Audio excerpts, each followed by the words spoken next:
นะโมตัสสะพุทธังสารนังคัจฉามิอัจฉาริเร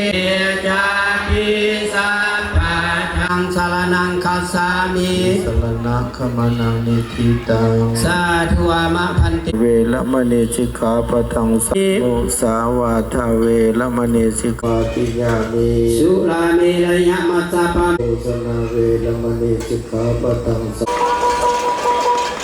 ปาติยามิสุรามิระยะมัจจปะโสนาเวรมณีสิกขาปะทังปัญญาเอวาปาทิยันคำพันทนโดยลูกหลานญาติพี่น้องมีความเลื่อมใสยินดีในทานขอน้อมปฏิบัติญาสัพพะสัพพะทิสัพพะทิฏยะ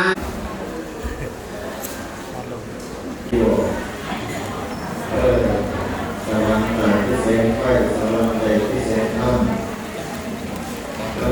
ได้เป็นการยาว